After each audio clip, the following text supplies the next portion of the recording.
What is going on, beautiful people of the world? My name is Garrett Wolf, and I am the host of the #1 podcast for people who are trying to go from saggy flabs to six-pack abs. I've built my body over the last 8 years, and in the last 3 years, I've helped hundreds of online clients shred unwanted fat and embody the best version of themselves. Now, let's jump right into today's show. What is going on, everybody, and welcome back to the Alpha Movement Podcast. This is the #1 show for people who are trying to go from saggy flabs to six-pack abs, all without giving up the most enjoyable aspects of their life. In today's episode, we are going to be talking about how my mind may be in shambles, but my body continues to act in accordance with my goals. All right, kind of a long title there, but I think the main title is going to be My Mind May Be in Shambles, or My Mindset Is in Shambles, something like that. Talking about today about some of the struggles I've been going through because I am currently 17 days out. It's coming down to the wire here, almost 2 weeks out, and things are getting pretty hard, to say the least. Things are getting kind of difficult, muy difficile, if you will, and I just want to talk about it because the worst thing you can do is kind of hold it in and compartmentalize these things and not really talk about it, not be open about it. And so I want to tell you guys about some of the struggles and some of the things I've been having to overcome on a day-to-day basis, being a 100% natural athlete, going into an untested bodybuilding show. First time ever debut show, never done a show before in my life.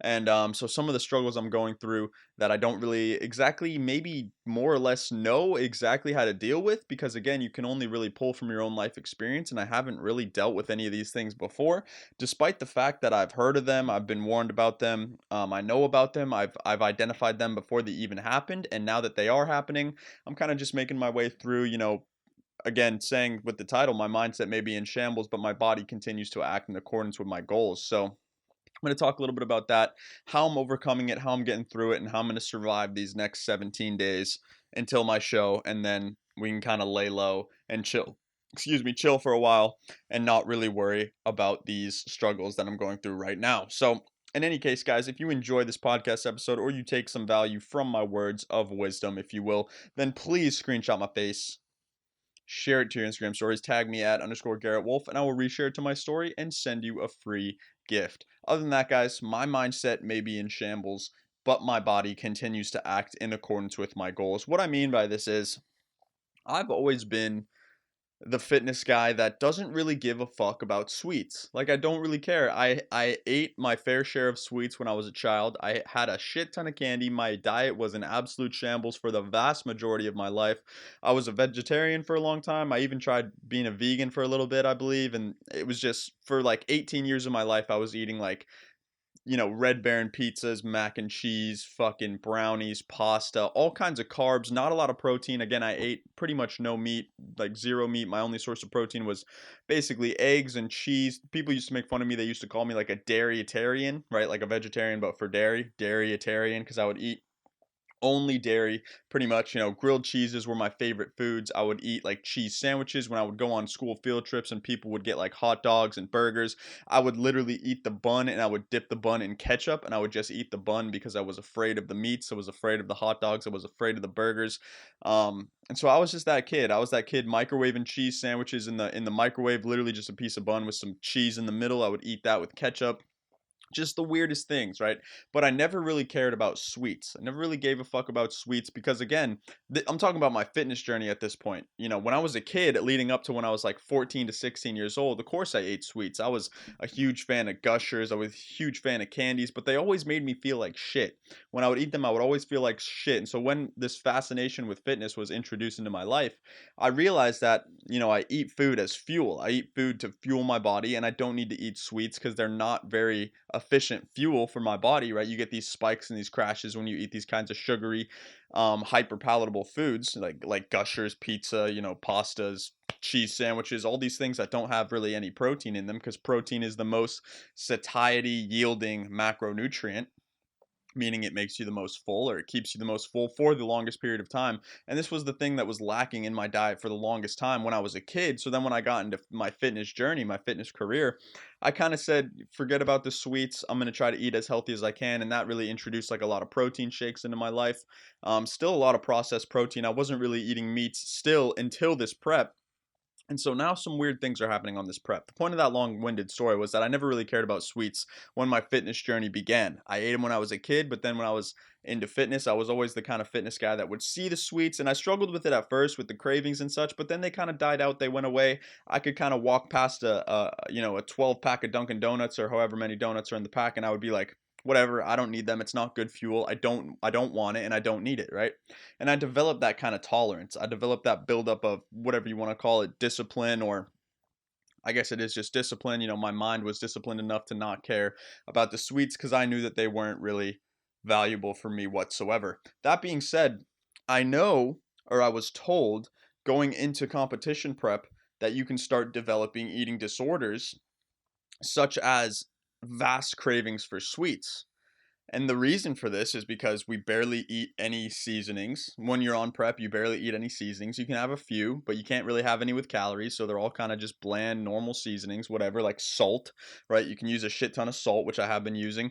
You don't really eat a lot of sweets because they're highly calorically dense and very highly hyperpalatable, meaning if I eat them, I'm going to end up craving more. Say I gave myself the leniency of giving like 400 calories to a bag of M&Ms.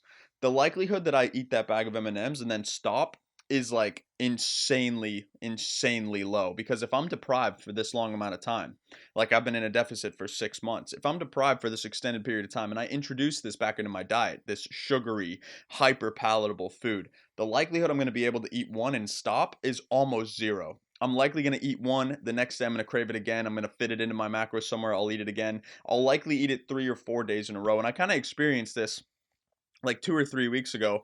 I was feeling these same sort of symptoms, these cravings for these sugary, sweet, hyper palatable foods that normally I don't give a rat's ass about. Normally I could look at and just pass it by. I introduced it 3 weeks ago. I got a bag of Skittles because I was like, I got some calories. I'm not really hungry for a giant meal. I'm gonna eat some Skittles. Like, that's fine. I'm allowed to eat some Skittles. I can eat Skittles if I want to. I am my own man. I am my own person. I will eat some Skittles. So I ate the Skittles. Number one, it gave me a huge headache because of the sugar rush.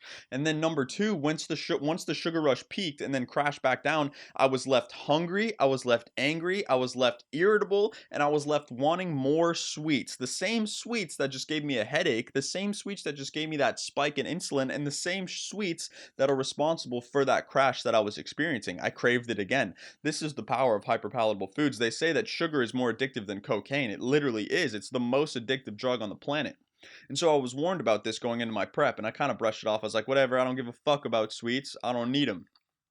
But now, guys, one of the biggest mental barriers that I'm struggling with right now is saying no to sweets, dude. It's like I crave them so badly, to the point where the past 4 nights in a row of my life, I've been binge watching, like every video on YouTube of these 10,000, 20,000, 50,000, 70,000 calorie challenges of people literally just stuffing their face with mountains of these hyper palatable sweet foods. Because you see, if I can't eat it myself, I find pleasure in watching other people eat it.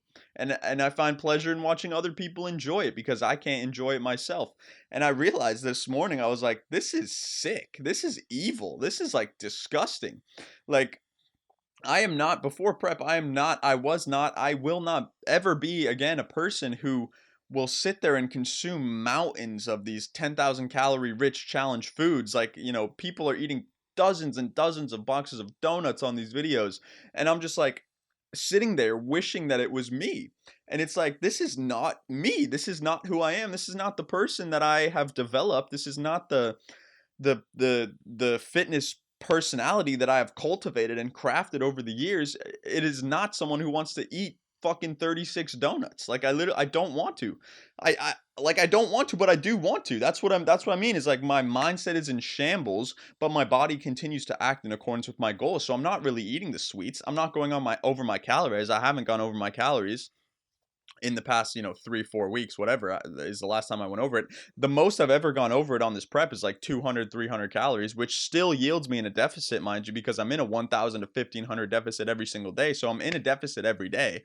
But the point is like this prep is introducing these crazy mindset shattering things into my brain that are just not who I am as a person. And this is what happens when you get so low in a body fat percentage. I must be 9% body fat at this point and dropping. I'm probably going to hit stage around 8 to 9%. I could step on stage right now and I would be happy with the physique I have. So having 17 more days, I'm going to drop 5 to 10 more pounds, and it's going to be pretty disgustingly anabolic what I look like when I step on that stage. And normally that would be awesome. Another mindset thing that I'm running into though is that I don't really care how good I look right now. I don't really give a fuck. What I more give a fuck about is that I'm hungry as shit. I'm super hungry throughout the day. All I can think about is food. My breakfasts are consistently 1,000 calories because I wake up in the morning starving. I literally eat 10 eggs, a bowl of cream of rice with a scoop of protein powder, and 200 grams of blackberries every single morning. And frankly, that breakfast is absolutely delicious. You should steal it and try it for yourself. But it's about 1,000 calories, and I'm still hungry as fuck afterwards. I've never experienced this where you can stuff your face with thousands of calories and still be hungry as fuck. Another thing is that normally I'm not one to be able to finish a whole portion of food. Like I was never someone who could eat a whole portion size of food, like a giant plate of food, especially the portion sizes in America. Let's talk about that for a second. They're absolutely gigantic. But I can confidently say right now at this point, being as hungry as I am, I could eat a whole portion, damn near two, damn near three. I am starving. It is absolutely crazy, and that's yielding these kind of cravings, these sugary food cravings that I don't experience very often, is the fact that I've just had them out of my diet for so long. And the same with the hunger, being able to eat these giant portion sizes, just because I've been in a deficit for 6 months. My body is literally starving. It is literally starving, and I'm incredibly hungry, and I'm feeling the repercussions. All of this being said, those three mindset barriers that I'm kind of having to just work my way through right now, I'm not breaking my actions. My actions don't change. It's just what happens in here is changing. In my brain is what's changing. The thoughts that go on in my head on a day-to-day life is what are changing. But every day I still wake up and I get my 20,000 steps. Every day I still wake up and I drink my gallon of water. Every day I still wake up and I hit the gym. Every single day I take my supplements. Every single day I make sure to get my cardio in. Every single day I still do the action steps necessary to step on stage looking shredded or peeled or fucking anabolic to the bone, whatever you want to call it. I'm still doing the action steps necessary despite the mental warfare that's going on in my head. And that's due to the fact of the creator that I've cultivated, or the personality that I've cultivated of myself in my head. And it's like, I was talking to some other people the other day and they're like, "Oh, I don't know how you can stay disciplined with that." It's like, I would just go get a Big Mac if I were you. And I was thinking in my head, it's like, well, I can't. I can't go get a Big Mac because the thing is the pleasure associated with that Big Mac does not add up to the pain associated with being a failure. And that for me, the pain of being a failure hurts a lot worse than the pleasure that feels good of eating a Big Mac. Like there's no point in eating that Big Mac because the pain that I'll feel from being a failure, a self-identified failure, would be a lot worse than the pleasure I would feel from eating that Big Mac, because I am 17 days out. I made a decision to step on stage. I'm 17 days out. I made a declaration 12 weeks ago to myself that I was going to step on stage, and the message I sent to my coach was that I want to bring my most shredded, most gut-wrenching physique possible to the stage. And he accepted my glorious offer, and we decided to make this beautiful partnership, and now we're stepping on stage in 17 days, and I cannot break the trust with myself and allow myself to go crazy to even have I haven't even had one single cheat meal in the past 6 months. Not even one. Not even like go to Five Guys and get a burger. Not even like go to McDonald's and get a fucking quarter pounder. Not even any of that shit. Not even allowing any kind of cheat meal in my life whatsoever. And that is just, that's what it is. The pain associated with cheating on my diet, the pain associated with not living in accordance with the person I know I'm meant to be, does not stack up. It is higher stacked up than the pleasure associated with cheating or eating a Big Mac or eating a 12 pack of Krispy Kreme donuts, which we don't even have here in Mass, or eating a 12 pack of Dunkin' Donuts, or eating another giant bag of Skittles. It's just not worth it for me. And so that is why I titled this podcast, My Mind May Be in Shambles, but my body continues to act in accordance with the person I know I need to become. And that just comes from who you self-identify as. How much do you love yourself? How much do you care about yourself? How much do you really care about your goals? If I asked you why you want to accomplish your goals, could you actually write me a 6-page essay, Times New Roman, 11 font, literally telling me in depth the reason why you want to accomplish your goal? Because if you cannot, then you will fall victim to these mindset kind of trickery, this mindset tomfoolery that goes on in your head. You will fall victim to the dark wolf, as I like to call it, because there's always two voices in our head, a dark wolf and a light wolf, and they are constantly battling to try to figure out the outcome of your life. Maybe I'll make a whole podcast on that, the light and dark wolf, because that's a really cool concept. Is, there's the dark wolf that's always trying to get you to give into your pleasures, to give into your desires, to give into instant gratification. And then there's the light wolf, who's kind of a more distant, a more faint voice in the back of your head, who's calling out to you, who every time you go for that bag of Skittles is saying, you don't really want those Skittles. Or every time you go for that Krispy Kreme donut, you don't really want that donut.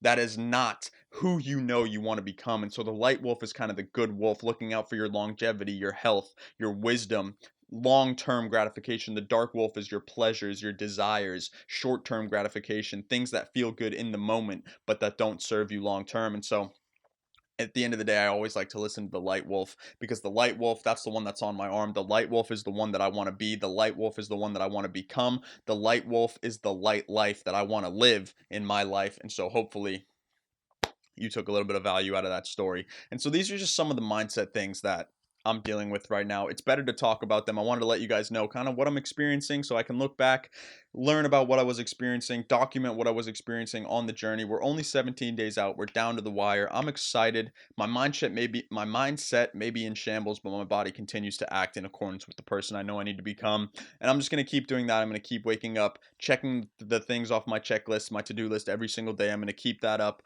I'm going to keep doing everything I can. I'm going to keep eating the same way. I'm not going to cheat on my diet. I'm not going to go over my calories, and I'm going to hit that stage. And then after the stage, you better believe it's fucking go time, baby. I'm going to find the nearest restaurant to my hotel, and I'm going to go there and order every single thing off the menu, and I'm going to eat it all in one sitting, and I'll record it for you guys so that you can see my indulgence of that absolute awesomeness. All right, guys. So that brings us to the end of today's podcast. Hopefully you got some value out of today's podcast. If you did get value, please screenshot my face, share it to your Instagram stories, tag me at _Garrett Wolf, and I will reshare it to my story and send you a free motherfucking gift. Other than that, guys, it has been your boy Garrett Wolf, and I will see you all in the next podcast episode. Peace, guys. Thank you so much for tuning in today. Hopefully you got some value. If you did get value and you want to learn a little bit more about how you can go from saggy flabs to six-pack abs, just head over to my Instagram at _Garrett Wolf, DM me the word six-pack, and I'll reach out to you and see if I can help. Again, thank you guys so much for tuning in today, and I will see you all in the next podcast episode. Peace.